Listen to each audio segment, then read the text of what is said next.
മുരിങ്ങ നല്ല രീതിയിൽ പൂക്കളുണ്ടാവാനും കായകൾ പിടിക്കാനും പറ്റുന്ന നല്ലൊരു സമയമാണ് ഈ ഒരു മെയ് മാസം. ഈ ഒരു സമയത്ത് നമ്മൾ കുറച്ച് കാര്യങ്ങൾ ശ്രദ്ധിക്കുകയാണെങ്കിൽ നല്ല രീതിയിൽ നമുക്ക് മുരിങ്ങക്കായ പറിച്ചെടുക്കാൻ പറ്റും. അപ്പോൾ ഏകദേശം മെയ് മാസമൊക്കെ ആയതുകൊണ്ട് നമുക്ക് കമ്പ് മുറിച്ച് നടാൻ പറ്റുന്ന നല്ലൊരു സമയമാണത്. അപ്പോൾ നമ്മൾ നല്ല കൈത്തണ്ടിലുള്ള നല്ല വണ്ണത്തിലുള്ള കമ്പ് എടുത്തിട്ട് നമുക്ക് നല്ല രീതിയിൽ നട്ടു കൊടുത്തു കഴിഞ്ഞാൽ പെട്ടെന്ന് തന്നെ ഒരു വർഷത്തിനുള്ളിൽ തന്നെ നമുക്ക് നല്ല രീതിയിൽ കായ പിടിച്ച് കിട്ടും. പിന്നെ അതുപോലെ വിത്തുകൾ ഉണ്ടെന്നുണ്ടെങ്കിൽ വിത്തുകൾ മുളപ്പിച്ചിട്ട് നമുക്ക് തൈകളാക്കി എടുക്കാൻ പറ്റുന്ന ഒരു സമയമാണ്.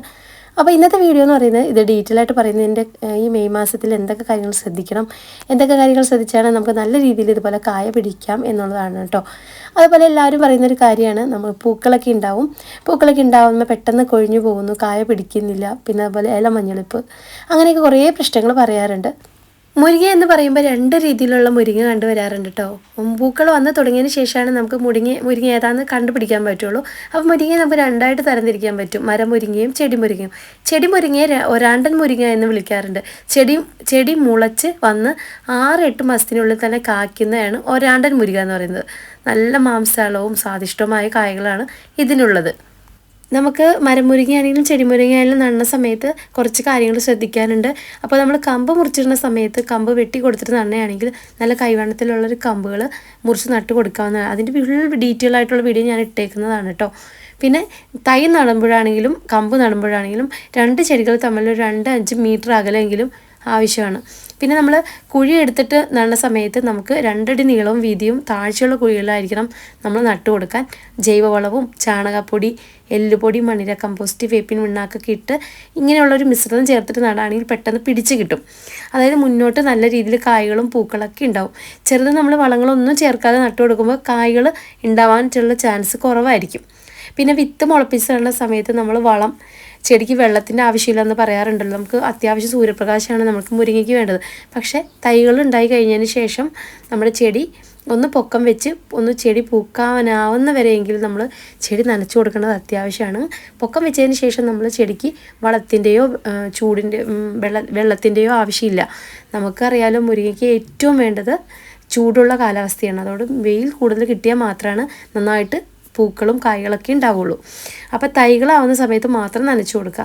ഇപ്പം നമുക്ക് അത്യാവശ്യം വിത്തുകളൊക്കെ ഉണ്ടെങ്കിൽ വിത്തുകളൊക്കെ പറിച്ചെടുത്തിട്ട് അത് നമുക്ക് എളുപ്പത്തിൽ മുളപ്പിച്ചെടുക്കാൻ പറ്റും. അപ്പോൾ വിത്തുകൾ വേണമെന്നുള്ളവർ കുറച്ച് പേർക്കൊക്കെ ഞാൻ അയച്ചു കൊടുത്തിട്ടുണ്ടായിരുന്നു കേട്ടോ. അപ്പോൾ ഇപ്പോൾ നമ്മൾ വിത്തുകൾ എടുക്കുന്ന സമയത്ത് ഇതുപോലെ ഒന്നെങ്കിൽ നമുക്ക് കുറച്ച് തേങ്ങാ വെള്ളവും കുറച്ച് വെള്ളവും കൂടി മിക്സ് ചെയ്തിട്ട് അതിനകത്തേക്ക് ഒരു ദിവസം കുതിർത്താൻ വേണ്ടി വെക്കണം. അല്ലെങ്കിൽ സ്യൂഡോമോണസ് ലായനി, അല്ലെങ്കിൽ വെറും വെള്ളത്തിൽ മുളച്ചില്ലെങ്കിലാണ് ഇങ്ങനെ ഈ 2 ഓപ്ഷൻ പറഞ്ഞേക്കുന്നത്. അപ്പോൾ ഇതിനകത്ത് നമ്മൾ ഇങ്ങനെ ചെയ്യുക.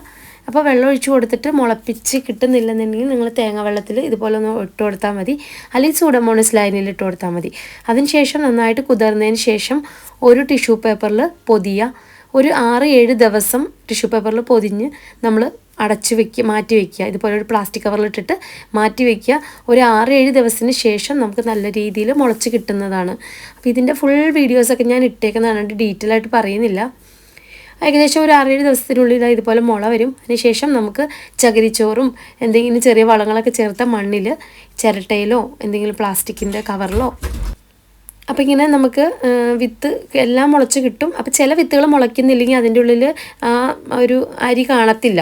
അപ്പോൾ നല്ല വിത്തുകളാണെങ്കിൽ മാത്രമേ ഇതുപോലെ നമുക്ക് മുളച്ച് കിട്ടുള്ളൂ.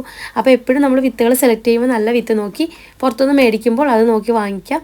വീട്ടിലാണെങ്കിൽ നമുക്കറിയാൻ പറ്റുമല്ലോ, വിത്ത് വെള്ളത്തിലിട്ട് കഴിഞ്ഞാൽ അതറിയാൻ പറ്റും. താന്ന് കിടക്കുകയാണെങ്കിലും കിടക്കുകയാണെങ്കിലും വിത്തിൻ്റെ ഗുണം അറിയാൻ പറ്റും നമുക്ക്. അപ്പോൾ ഇതുപോലെ തൈകൾ തൈ മുളച്ചു വന്ന് ഒരു 3 മാസത്തിന് ശേഷം നമുക്ക് അത്യാവശ്യം പൊക്കമൊക്കെ വയ്ക്കും. അതുവരെ നമുക്ക് നനച്ചു കൊടുക്കാം. പൂ ആവുന്ന വരെ മാത്രം നനച്ചു കൊടുക്കുക. പിന്നെ നമ്മുടെ വീട്ടിലുള്ള വളങ്ങൾ ചെയ്ത് കൊടുക്കുക. മുരിങ്ങ വളരാനും പൂവിടാനും ചെടി പൊക്കം വയ്ക്കുന്ന സമയം വരെ നമുക്ക് വളം ചേർത്ത് കൊടുക്കാവുന്നതാണ്.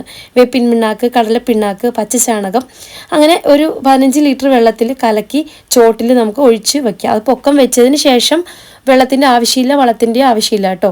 പിന്നെ നമുക്ക് ചിലവർ പറയാറുണ്ട് ചെടി കായ്ക്കുന്നുണ്ട്, പക്ഷെ പൂക്കട സമയത്തെല്ലാം ആ പൂക്കളെല്ലാം പെട്ടെന്ന് കൊഴിഞ്ഞു പോകുന്നു, പിന്നെ കായ പിടിക്കുന്നില്ല, അങ്ങനെയൊക്കെ പറയാറുണ്ട്. അത് മൈക്രോ ന്യൂട്രിയൻസിൻ്റെ കുറവ്. കാരണം നമ്മുടെ ഇപ്പോൾ ആ ഒരു മണ്ണിൽ കുറേ മൂലകങ്ങളുടെ കുറവുണ്ട്. ആ സമയത്ത് നമുക്ക് യൂറിയ, പൊട്ടാഷ് അങ്ങനെയൊക്കെ ചേർത്ത് നമുക്ക് ഒന്ന് ചെടിയുടെ ചോട്ടിൽ ഒഴിച്ചു കൊടുക്കുകയാണെങ്കിൽ നമുക്കിങ്ങനെ ഇല മഞ്ഞളിപ്പ് പൂക്കൾ കൊഴിയുക, ചെറിയ ചെറിയ കായ പിടിക്കാതെ വരിക, അങ്ങനെയുള്ള പ്രശ്നങ്ങളൊക്കെ മാറാനായിട്ട് നല്ലതാണ്. അപ്പോൾ മൈക്രോ ന്യൂട്രിയൻസിൻ്റെ കുറവ് മൂലമാണ് നമ്മുടെ ചെടികളിൽ കായകൾ പിടിക്കാതിരിക്കുക, ഇല മഞ്ഞളിപ്പ് പൂക്കളൊക്കെ കൊഴിഞ്ഞു പോകുന്നത്. അപ്പോൾ നിങ്ങൾ യൂറിയ പൊട്ടാഷൊക്കെ ചേർത്ത് കൊടുത്താൽ മതി. അപ്പോൾ ഇങ്ങനെയുള്ള കുറച്ച് കാര്യങ്ങൾ ശ്രദ്ധിക്കുക. അപ്പോൾ ഇന്നത്തെ വീഡിയോയിൽ ഞാനൊരു വളം കാണിക്കുന്നുണ്ട്.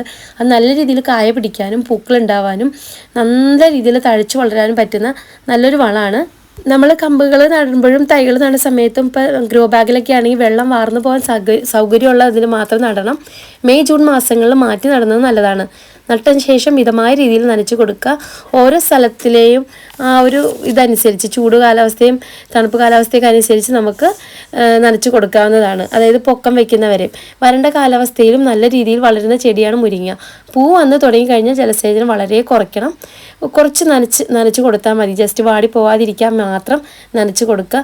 അപ്പോൾ വെള്ളം വേണ്ടെന്ന് പറഞ്ഞിട്ട് തീരെ കൊടുക്കാതിരിക്കരുത്. കാരണം നമുക്ക് പൂക്കാൻ വേണ്ടിയിട്ട് അത്യാവശ്യം നനയുടെ ആവശ്യമാണ്.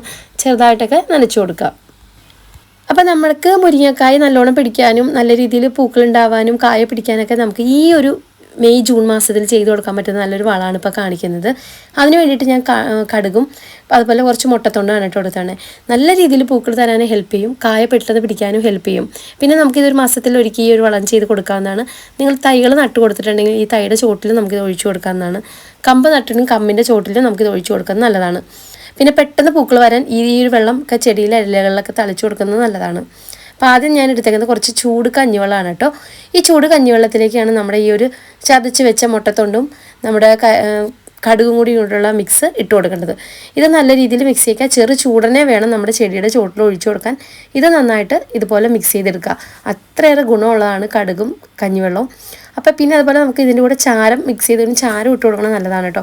പെട്ടെന്ന് പൂവും കായൊക്കെ പിടിക്കാനായിട്ട് ഹെൽപ്പ് ചെയ്യുന്നതാണ് ഈ ചാരം, അതുപോലെ കടുക്, മുട്ടത്തൊണ്ട് ഇതെല്ലാം.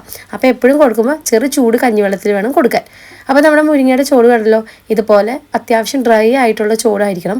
ഒരിക്കലും നമ്മുടെ മറ്റുള്ള പച്ചക്കറികൾക്ക് ഇട്ട് കൊടുക്കണ പോലെ പച്ചക്കറി വേസ്റ്റോ ആവശ്യമില്ലാത്ത ജൈവവളങ്ങളോ അങ്ങനത്തെ സാധനങ്ങളൊന്നും നമ്മൾ ഇട്ട് കൊടുക്കരുത്. ആവശ്യത്തിന് വളം മാത്രം ഒഴിച്ചു കൊടുക്കുക. അപ്പോൾ ഒഴിച്ചു കൊടുക്കുമ്പോൾ ചെടിയുടെ ആ വേരിൽ നിന്ന് കുറച്ച് നീക്കിയിട്ട് വേണം നമ്മൾ നമ്മുടെ വളങ്ങൾ ചേർത്ത് കൊടുക്കാൻ. ഇപ്പം നമ്മളിവിടെ ഇങ്ങനെ ഇൻ്റർലോക്കൊക്കെ ഇട്ടുകൊണ്ട് അത്യാവശ്യം ഇങ്ങനെ സിമൻറ്റ് വെച്ച് കെട്ടി കൊടുത്തേക്കുവാണ്. അതുകൊണ്ട് നമുക്ക് കൂടുതൽ ദൂരേക്ക് ഒഴിച്ചു കൊടുക്കാൻ പറ്റില്ല. അപ്പോൾ നിങ്ങളുടെ വീട്ടിൽ ഇങ്ങനെ ചെടി നിൽക്കുന്ന സമയത്ത് കുറച്ച് ദൂരെ ചെയ്ത് കൊടുക്കുക. കുറച്ചിങ്ങനെ ഇളക്കി കൊടുത്തതിന് ശേഷം ആ വേരിൽ നിന്ന് കുറച്ച് അകത്തിയിട്ട് മാത്രം ഇതുപോലെ ഇട്ട് കൊടുക്കുക. വളം കൊടുത്തതിന് ശേഷം എപ്പോഴും നമ്മൾ ചെടിയുടെ ചുവട് ഇളക്കി കൊടുക്കേണ്ടത് അത്യാവശ്യമാണ്. പിന്നെ നമുക്ക് ഈ ചെടിയുടെ ചുവട്ടിൽ ഒഴിച്ചു കൊടുക്കാൻ പറ്റുന്നത്, അതായത് പൂക്കൾ ഉണ്ടാവുന്നതിന് മുന്നേ മാത്രം കൊടുക്കാൻ പറ്റുന്ന വളങ്ങളെന്ന് പറഞ്ഞാൽ വേപ്പിൻ പിണ്ണാക്കും കടലപ്പിണ്ണാക്കും പച്ചച്ചാണകവും കൂടിയും കൂടിയിട്ട് നന്നായിട്ട് ഇളക്കി നേർപ്പിച്ച് അതിനൊരു 15 ലിറ്റർ വെള്ളമായിട്ട് നേർപ്പിച്ചിട്ട് നമ്മുടെ ചെടിയുടെ ചുവട്ടിൽ ഒഴിച്ചു കൊടുക്കാം കേട്ടോ. ഇതൊക്കെ നല്ല രീതിയിൽ കായ പിടിക്കാനും പൂവുണ്ടാവാനൊക്കെ നല്ലതാണ്. അപ്പോൾ എപ്പോഴും പറയുന്ന പോലെ നമുക്ക് നമ്മുടെ മുരിങ്ങയ്ക്ക് ഏറ്റവും അത്യാവശ്യം ചൂട് കാലാവസ്ഥയാണ്. അപ്പോൾ ചോലയുള്ള ഭാഗത്തോ വെള്ളക്കെട്ടുള്ള സ്ഥലത്തോ ആണ് നമ്മൾ മുരിങ്ങ നടണമെങ്കിൽ ഒരിക്കലും പിടിക്കില്ല. നല്ല രീതിയിൽ പൊക്കൊക്കെ വെച്ച് പൂക്കളൊക്കെ ആയി കഴിഞ്ഞതിന് ശേഷം വലിയൊരു പ്രശ്നം എന്ന് പറയുന്നത് ചില പുഴുക്കളുടെ ശല്യമാണ്. ഇലതീനി പൂക്കളൊക്കെ വന്നിട്ട് ആ പുഴുക്കൾ വന്ന് പൂക്കളും കായ്കളൊക്കെ പെട്ടെന്ന് തിന്നു പോകും. പിന്നെ അങ്ങനെയുള്ള പ്രശ്നങ്ങളൊക്കെ വരാണെങ്കിൽ നമുക്ക് വേപ്പെണ്ണ മിശ്രിതം ഉണ്ടല്ലോ, അത് നമുക്ക് സ്പ്രേ ചെയ്ത് കൊടുക്കാവുന്നതാണ്. നമ്മുടെ പൂക്കൾ വരുന്നതും കായൊക്കെ പിടിക്കുന്ന ആ ഭാഗത്ത് തന്നെ പറ്റാവുന്ന സ്ഥലത്തൊക്കെ നമുക്ക് സ്പ്രേ ചെയ്ത് കൊടുക്കാം. അപ്പോൾ ഇത്തരം കാര്യങ്ങൾ ശ്രദ്ധിക്കുകയാണെങ്കിൽ നമുക്ക് നല്ല രീതിയിൽ തന്നെ ഈ വർഷം തന്നെ ഈ ഒരു മെയ് ജൂൺ മാസത്തിലൊക്കെ കമ്പ് നട്ടിട്ട് പെട്ടെന്ന് തന്നെ നമുക്ക് കായൊക്കെ പിടിച്ചെടുക്കാൻ പറ്റും. കുറച്ച് കാര്യങ്ങൾ ശ്രദ്ധിച്ചാൽ മതി. അപ്പോൾ ഇന്നത്തെ വീഡിയോ നിങ്ങൾക്ക് ഇഷ്ടപ്പെട്ടെങ്കിൽ ചാനൽ സബ്സ്ക്രൈബ് ചെയ്യാൻ മറക്കരുതേ.